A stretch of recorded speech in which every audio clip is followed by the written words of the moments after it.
मतलब सोचिए मियामी जैसे एकदम महंगे और चकाचौंध से भरे शहर में एक शानदार अपार्टमेंट पाने की हताशा इस हद तक पहुंच जाए कि दो लोग अपनी पूरी पहचान ही मिटा दें। हाँ, और सिर्फ एक घर की चाबी के लिए। एग्जैक्टली सिर्फ एक चाबी के लिए वो एक ऐसा झूठ कर लेते हैं जो धीरे धीरे उनकी असल जिंदगी से भी ज्यादा हावी हो जाता है। सुनने में तो ये एक टिपिकल कॉमेडी का ही प्लॉट लगता है ना, जहाँ कंफ्यूजन से बस हंसी पैदा होती है। बिल्कुल। पर अगर हम 2008 में आई फिल्म दोस्ताना के नैरेटिव स्ट्रक्चर और इसके किरदारों की गहराई में जाए ना, तो ये सिर्फ एक हल्की फुल्की कहानी नहीं है। मैं पूरी तरह सहमत हूँ। सतह के नीचे ना ये कहानी इस बात का एक बहुत ही दिलचस्प और कहूंगी कि गहरा मनोवैज्ञानिक विश्लेषण है और किस बात का विश्लेषण? कि कैसे एक छोटा सा झूठ जो सिर्फ अपनी सहूलियत के लिए बोला गया था, वो एक इंसान को ऐसी भूल भुलैया में फंसा देता है जहां उसका अपना मेल ईगो और उसकी दोस्ती आपस में बुरी तरह टकराने लगते हैं। और उसके सच्चे जज्बात भी तो दांव पर लग जाते हैं। बिल्कुल।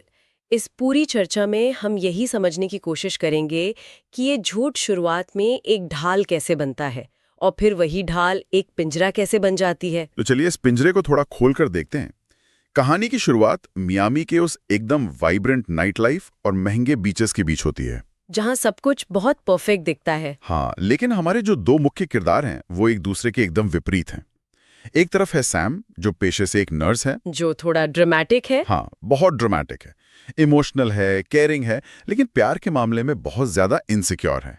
और दूसरी तरफ है कुणाल जो एक फैशन फोटोग्राफर है। कुणाल तो बिल्कुल वो अल्फा मेल वाली एनर्जी के साथ आता है। एकदम बेहद कॉन्फिडेंट, चार्मिंग और फ्लर्ट करने में तो माहिर। दोनों की पर्सनालिटी का ये जो कंट्रास्ट है ना, वो कहानी का एक बहुत मजबूत आधार तैयार करता है। कैसे, मतलब थोड़ा और बताइए।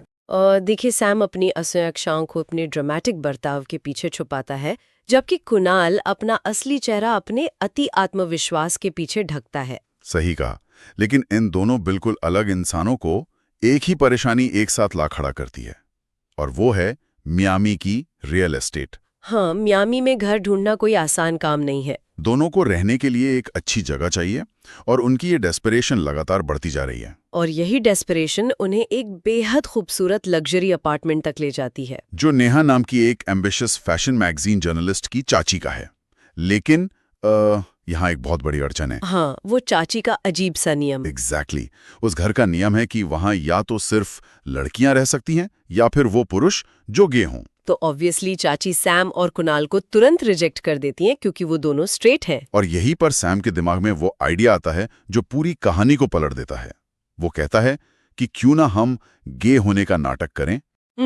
यहाँ भी ये मनोविज्ञान का एक बहुत ही क्लासिक पैटर्न देखने को मिलता है। वो क्या?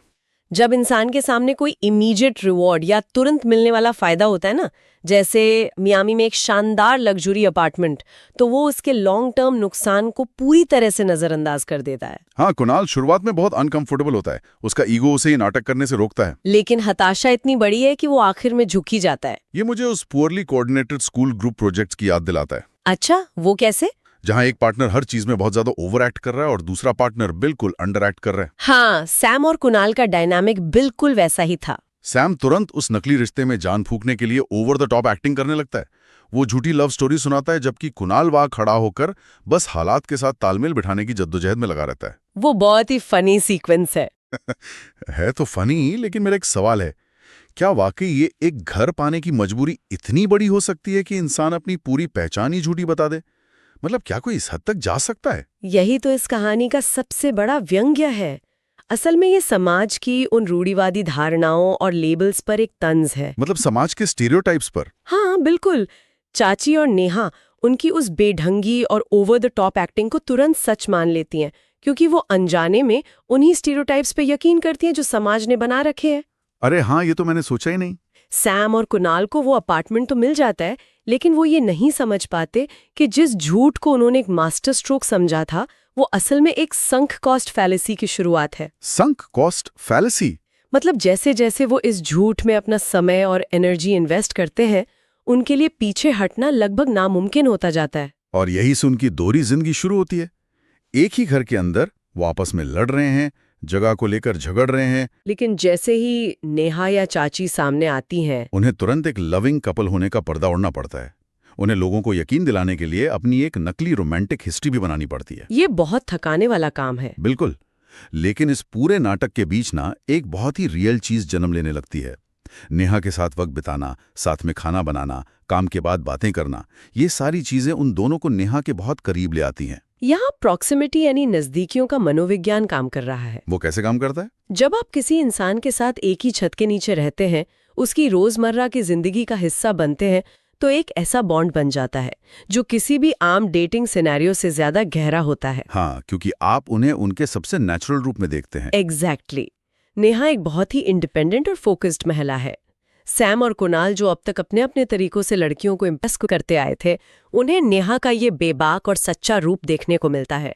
और मजे की बात यह है कि वो दोनों धीरे धीरे नेहा से प्यार करने लगते हैं। यहीं से असली कॉम्प्लिकेशन शुरू होता है। हाँ, क्योंकि अब उनके सामने सबसे बड़ी समस्या खड़ी हो जाती है। उनकी सबसे बड़ी त्रासदी यह है कि वो नेहा से अपने प्यार का इजहार कर ही नहीं सकते। क्योंकि नेहा की नजर में तो वो दोनों आपस में एक कपल है। वही तो, वो फंस चुके हैं अपने ही बुने हुए जाल में। इसे आप इस तरह से देखें कि उनका वो झूठ अब पूरी तरह एक पिंजरा बन चुका है। कुणाल जो हमेशा अपने लुक्स और फ्लर्टिंग स्किल्स का इस्तेमाल करता था, और सैम जो हमेशा अपनी बातों से लोगों का दिल जीतता था। हाँ, उन दोनों के ये सारे हथियार अब बेकार हो चुके हैं। वो अपनी भावनाओं को व्यक्त नहीं कर सकते। क्योंकि जिस पल वो बताएंगे कि वो स्ट्रेट हैं, उसी पल वो सिर्फ नेहा का प्यार ही नहीं, बल्कि वो घर और नेहा का भरोसा भी खो देंगे। ये इमोशनल टेंशन बहुत दिलचस्प है। और ये टेंशन अपने चरम पर तब पहुंचती है जब वो मशहूर देसी गर्ल वाला पार्टी सीक्वेंस आता है। वो गाना तो बहुत आइकॉनिक है। लेकिन वो पार्टी सिर्फ एक गाना या डांस नहीं है, बल्कि वो एक ऐसा मोमेंट है जहां सैम और कुणाल को पूरी तरह से एहसास होता है कि वो नेहा के प्यार में किस कदर गिरफ्तार हो चुके हैं। सच में, उस पार्टी में नेहा की चमक देखकर उन्हें ये समझ आता है कि वो किस चीज को खोने वाले हैं। और यहीं से ना उन दोनों दोस्तों के बीच एक खामोश मुकाबला शुरू हो जाता है। और वो खामोश मुकाबला असल में उनके फ्रस्ट्रेशन का नतीजा है। फ्रस्ट्रेशन किस बात की? सोचिए, कोई उस इंसान के साथ एक ही घर में रह रहा हो जिससे वो प्यार करता है, लेकिन उसे नाटक करना पड़ रहा हो कि वो किसी और से प्यार करता है। ये स्थिति अंदर ही अंदर इंसान को तोड़ देती है। हाँ, ये तो दिमागी तौर पर बहुत परेशान करने वाला होगा। बिल्कुल। वो दोनों नेहा का अटेंशन पाने के लिए छोटे छोटे तरीके अपनाते हैं। वो एक साइलेंट राइवलरी में उलझ जाते हैं जहां हर छोटी चीज एक कंपटीशन बन जाती है। लेकिन जैसे ही ये अंदरूनी मुकाबला चल ही रहा होता है, कहानी में एक बाहरी चुनौती की एंट्री होती है। अभिमन्यु सिंह। हाँ, अभिमन्यु, जो कि नेहा का बॉस है। वो अमीर है, स्टाइलिश है, बेहद कॉन्फिडेंट है। और सबसे बड़ी बात, वो नेहा को खुलकर अप्रोच कर सकता है, जो सैम और कुणाल नहीं कर सकते। ये बात उन दोनों को अंदर तक चुभती है। अभिमन्यु की एंट्री इस कहानी का एक बहुत बड़ा टर्निंग पॉइंट है, मैं कहूंगी।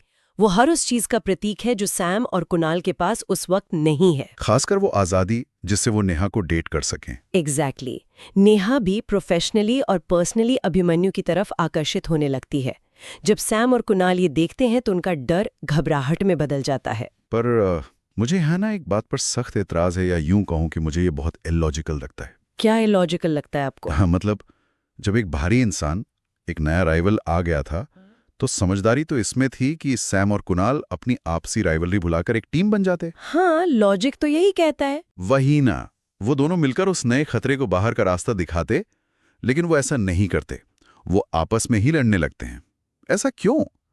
क्या प्यार में जीतने की चाहत इंसान को इतना अंधा कर देती है? देखिए, यहाँ लॉजिक नहीं बल्कि मेल ईगो काम कर रहा है। अच्छा, ईगो? हाँ, जब इंसान के अंदर असुरक्षा घर कर जाती है तो उसका ईगो सबसे पहले एक्टिवेट होता है।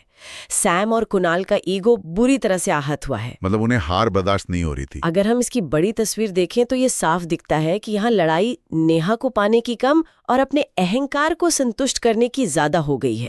अब समझ में आया। वो ये बर्दाश्त नहीं कर पा रहे थे कि कोई तीसरा इंसान आके उन्हें हरा दे। और इसी ईगो के चक्कर में वो एकदम बचकानी हरकतें करने लगते हैं। बिल्कुल, जैसे बच्चों की तरह लड़ना। हाँ, वो नेहा की मीटिंग्स में दखल देते हैं, छुप छुप कर जासूसी करते हैं, ऐसे प्लान बनाते हैं जिससे साबित हो सके कि अभिमन्यु अच्छा इंसान नहीं है, जो कि बहुत ही हास्यास्पद होता है। वो बेसिकली अभिमन्यु को नीचा दिखाने की कोशिश करते हैं, लेकिन हर बार उनके प्लान फ्लॉप होते हैं और वो खुद बेवकूफ साबित होते हैं। ये जो बचकानी हरकतें हैं ना, ये मनोवैज्ञानिक तौर पर एक रिग्रेशन है। रिग्रेशन? इसका क्या मतलब है? जब अडल्ट्स के पास किसी सिचुएशन को कंट्रोल करने का कोई मैच्योर तरीका नहीं बचता, तो वो बच्चों जैसी हरकतों पर उतर आते हैं। सैम और कुणाल अपनी असली पहचान का इस्तेमाल नहीं कर सकते थे, इसलिए वो अभिमन्यु की छवि खराब करने में लग गए। मतलब वो फ्रस्ट्रेशन में कुछ भी कर रहे थे। हाँ, उनका वो हेल्दी मुकाबला अब एक कड़वी दुश्मनी में बदल चुका था। वो एक दूसरे की मदद करना बंद कर देते हैं। उन्होंने नेहा की भावनाओं को समझने के बजाय उसे जीतने की एक ट्रॉफी समझ लिया था। और यही वो अप्रोच है जो उन्हें तबाही की तरफ ले जाती है। क्योंकि झूठ की बुनियाद पर बने रिश्ते ज्यादा दिन नहीं टिकते। बिल्कुल सही बात है। एक तरफ ये दोनों अभिमन्यु के खिलाफ साजिशें रच रहे होते हैं और दूसरी तरफ नेहा का इन पर भरोसा इतना गहरा हो चुका होता है कि वो अपने इन गे दोस्तों के साथ अभिमन्यु के लिए अपनी सच्ची भावनाएं शेयर करने लगती हैं। और ये कहानी का सबसे इंटेंस मोमेंट है। नेहा उनसे सलाह मांगती है क्योंकि वो उन्हें अपना दोस्त मानती है। वो उन्हें अपना सबसे सुरक्षित दायरा मानती है।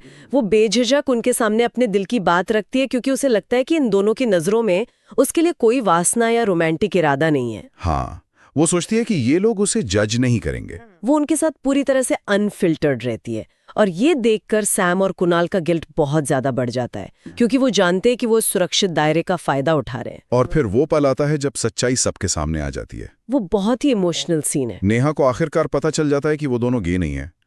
उनका पूरा रिश्ता, उनकी वो सारी गहरी बातें, वो सारा भरोसा सिर्फ एक झूठ पर टिका था। और वो टूट जाती है। बिल्कुल। उन्होंने सिर्फ एक घर पाने के अपने स्वार्थ और सुविधा के लिए उसके इतने गहरे भरोसे का फायदा उठाया। इस मोमेंट पे ना फिल्म का टोन पूरी तरह से शिफ्ट हो जाता है। जो अब तक एक शानदार कॉमेडी चल रही थी, वो अचानक एक गंभीर इमोशनल कोलैप्स में बदल जाती है। हाँ, एकदम से माहौल भारी हो जाता है। नेहा खुद को बेहद अपमानित और ठगा हुआ महसूस करती है। उसकी परेशानी सिर्फ ये नहीं है कि उन्होंने अपनी पहचान छुपाई। तो फिर असली तकलीफ क्या है? उसकी असली तकलीफ ये है कि जिस स्पेस को वो सबसे सुरक्षित मानती थी, जहां वो खुलकर अपनी बातें कह सकती थी, वो स्पेस असल में एक धोखा था। ये तो उस कॉमेडी का बिल चुकाने जैसा है जो शुरुआत से चल रही थी। हाँ, बिल्कुल सही उपमा दी आपने। झूठ आपको कुछ समय के लिए टेम्परेरी तौर पर बचा सकता है या आपको वो दे सकता है जो आप चाहते हैं, लेकिन लंबे समय में ये आपकी नैतिकता को अंदर से खोखला कर देता है। और इसका अंजाम बहुत बुरा होता है। नेहा उन्हें तुरंत उस अपार्टमेंट से निकाल देती है। वो दोनों सड़क पर आ जाते हैं। और सबसे बड़ी विडंबना देखिए, क्या? सड़क पर आने के बाद भी अपनी गलती मानने के बजाय वो एक दूसरे पर इल्जाम लगाने लगते हैं।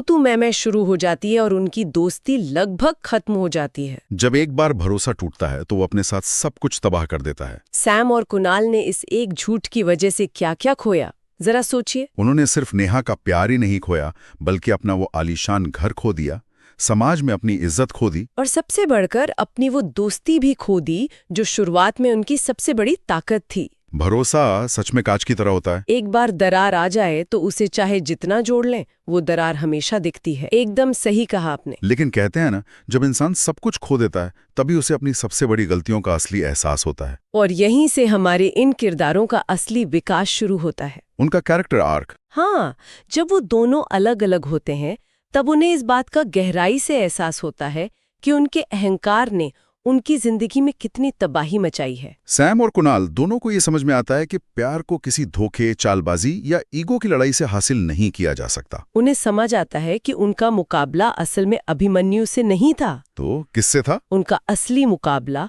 अपनी खुद की असुरक्षाओं और झूठ से था। और ये उनके किरदारों में बहुत बड़ा बदलाव लाता है। सैम, जो शुरुआत में बहुत इनसिक्योर और हमेशा वैलिडेशन ढूंढने वाला इंसान था, वो अब बहुत मैच्योर हो जाता है। और कुणाल का क्या होता है? कुणाल, जो जरूरत से ज्यादा कॉन्फिडेंट था और सोचता था कि वो किसी भी लड़की को सिर्फ अपने चार्म से जीत सकता है, वो अब असलियत को स्वीकार करता है। और नेहा के किरदार में भी तो बहुत ग्रोथ दिखती है। हाँ, नेहा, जो खुद को धोखा खाने के बाद बहुत कमजोर महसूस कर रही थी, वो एक बेहद मजबूत और इंडिपेंडेंट महिला के रूप में उभरती है। और उनकी इस नई मैच्योरिटी का सबसे बड़ा इम्तिहान तब होता है जब कहानी में एक और ट्विस्ट आता है। वो अभिमन्यु वाला ट्विस्ट। राइट। हाँ। उन्हें पता चलता है कि अभिमन्यु, जिसके लिए नेहा ने सब कुछ दांव पर लगा दिया था, वो असल में नेहा के साथ सीरियस कमिटमेंट के लिए तैयार नहीं है। ये नेहा के लिए एक और झटका था। बिल्कुल।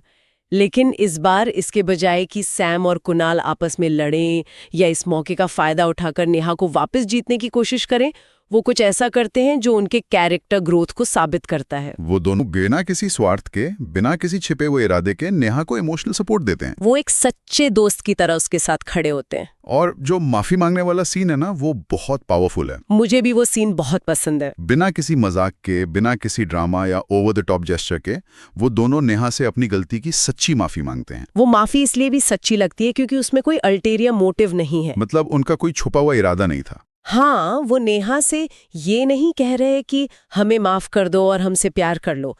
वो बस ये कह रहे हैं कि हमने तुम्हें दुख पहुंचाया और हमें उस बात का पछतावा है। और नेहा भी धीरे धीरे सच्चाई को देखती है, वो उन्हें माफ कर देती है। और वो दोनों भी इस बात को पूरी तरह से स्वीकार कर लेते हैं कि भले ही उन्हें नेहा का प्यार नहीं मिला, लेकिन उन्होंने अपने ईगो को साइड में रखकर अपनी वो सच्ची दोस्ती वापस पा ली है, जो उस एक झूठ की वजह से कहीं खो गई थी। अगर हम इस पूरी चर्चा का निष्कर्ष निकालें और इसे हमारी आम जिंदगी से जोड़ें, तो एक बहुत ही महत्वपूर्ण बात सामने आती है। वो क्या?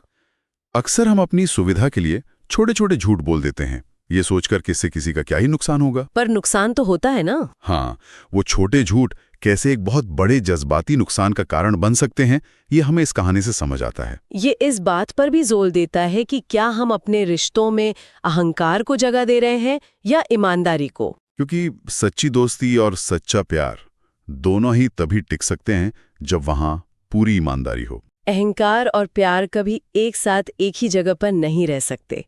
ईगो को रास्ते से हटाने पर ही सच्ची दोस्ती जिंदा रह सकती है। और यही इस पूरी कहानी की सबसे बड़ी जीत है।